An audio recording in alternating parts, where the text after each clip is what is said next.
Maintenant, le cœur à droite. Le cœur droit, qu'est-ce qui nous réserve tout celui-là?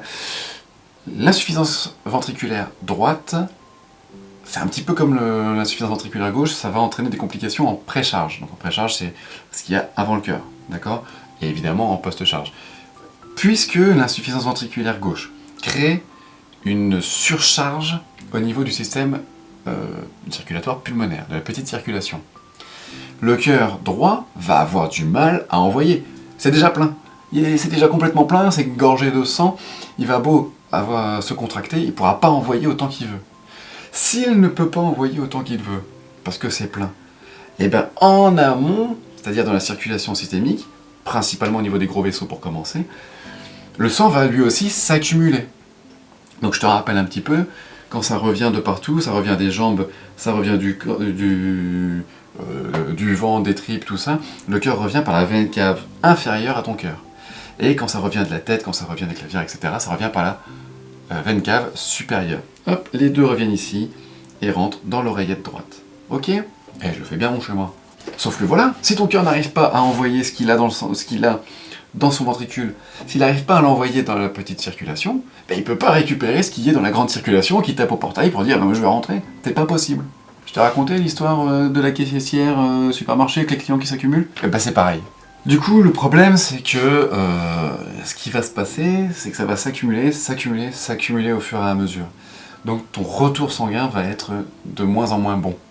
Donc les conséquences un petit peu de tout ça, une autre cause, déjà attends.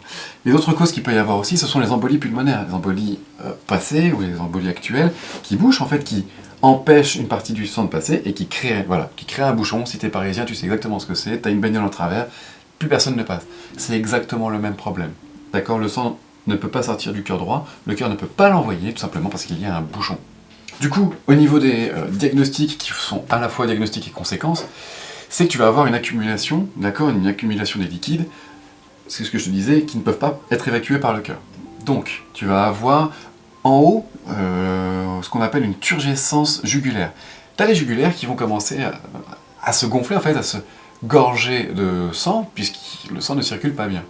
Ça va commencer, tu vas le voir ressortir ici, vraiment chez les patients, surtout les patients avancés.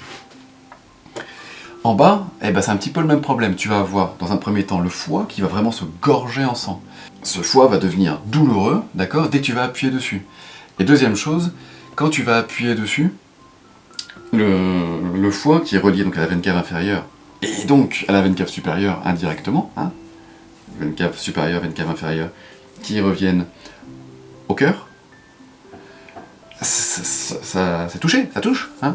Donc quand tu appuies sur le foie, le sang qui est dans le foie ressort, remonte, et ça va accentuer ta turgescence jugulaire ici. C'est le réflexe hépato-jugulaire. T'appuies et tu vois la jugue qui ressort. Bon, je vais pas à ce point-là, mais tu la vois bien, franchement c'est impressionnant. Et puis, tout en bas, au niveau des jambes, tu vas avoir des œdèmes de plus en plus importants. Tu vas avoir des jambes comme des poteaux, vraiment. Donc là, le diagnostic, il se fait... Tu peux faire une radiothorax, mais c'est moins significatif en début d'insuffisance cardiaque, puisque c'est vraiment...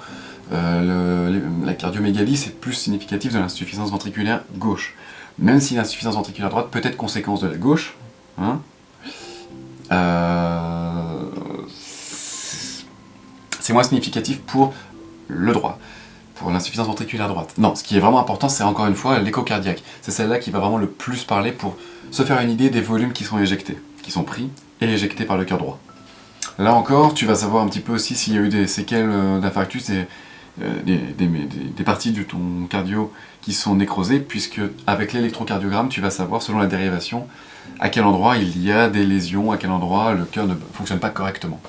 Au niveau des traitements, c'est exactement la même chose que pour l'insuffisance ventriculaire gauche, hein, puisqu'en fait, on ne peut pas soigner l'insuffisance ventriculaire droite non plus. Par contre, on peut essayer de taper un petit peu sur les causes, d'accord? Donc on va essayer de fluidifier le sang, on va essayer d'éliminer les œdèmes via des diurétiques, on va utiliser des traitements antihypertenseurs pour le gauche qui aura un impact sur la droite. Et puis là encore, la transplantation est une solution à envisager. À partir du moment où il y a une insuffisance cardiaque droite bien marquée et bien conséquente à l'insuffisance cardiaque gauche, c'est-à-dire que tu as les deux, hein, une achetée, deux offertes, tu vois, c'est génial. On parle d'insuffisance cardiaque mixte ou d'insuffisance cardiaque globale. Là, c'est clairement la suffisance cardiaque la plus avancée. En fait, c'est là où le cœur est le plus en souffrance, a le plus de mal à travailler.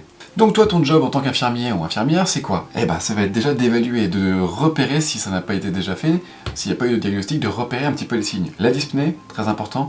Les signes d'OAP, ok, ça c'est aussi pour l'insuffisance ventriculaire gauche, c'est vraiment quelque chose de significatif. Éventuellement les crépitants si tu as la chance d'ausculter au niveau pulmonaire. Tout ce qui est antécédent d'infarctus, d'embolie pulmonaire, tout ça. Et puis, tu vas également avoir un rôle forcément au niveau des traitements. T'assurer que les traitements soient bien pris, soient bien compris, que ton patient soit intégré dans le plan de soins, qu'il participe vraiment. Lui expliquer un petit peu les règles hygiéno-diététiques, donc arrêt du tabac, régime hypo, sodé ou zéro sel. Limiter les apports hydriques, hein, ça ne veut pas dire que ça soit fait, c'est pas ça, c'est juste ajuster la quantité et répartir les apports sur la journée. Vérifier qu'il y ait une élimination urinaire conséquente suite à la prise de diurétique, les règles d'alimentation, tout ça. Dans les cas vraiment très avancés, ça va être la surveillance des paramètres vitaux, évidemment, détection le plus rapidement possible si ça part en choc, et bien évidemment, explication, information de la pathologie aux patients, il faut qu'ils comprennent tout de A à Z pour pouvoir mieux se prendre en soin tout seul, quoi, en fait. Le but du jeu, c'est qu'ils soient intégrés complètement. Voilà, donc j'espère que tu as tout compris, j'espère que j'ai été clair, c'est quelque chose qui est... Il faut vraiment se le visualiser. C'est pas que du papier, c'est pas que des mots, c'est machin. C'est de la plomberie, la cardio, ok? Donc tu visualises un petit peu. Alors attends, pourquoi ça bouge là? Pourquoi ça marche pas là? Je remonte. Ah bah en haut ça marche pas, donc ça peut pas fonctionner. C'est une pompe, ok, mais si tu n'alimentes pas la pompe, le cœur c'est une pompe, mais si tu n'alimentes pas la pompe, ça ne peut pas fonctionner en dessous. C'est simple. Si tu mets pas d'eau dans ton tuyau, bah t'arroses pas tes fleurs. Hein. Si jamais tu as des questions, normal, t'inquiète, tu poses des questions en dessous en commentaire, comme ça on en discute ensemble, ça permet aux autres de répondre un petit peu, ça permet aussi, moi quand je réponds, que tout le monde puisse profiter des réponses. Ce qui serait super sympa, ce qui serait top, ce serait que tu partages la vidéo.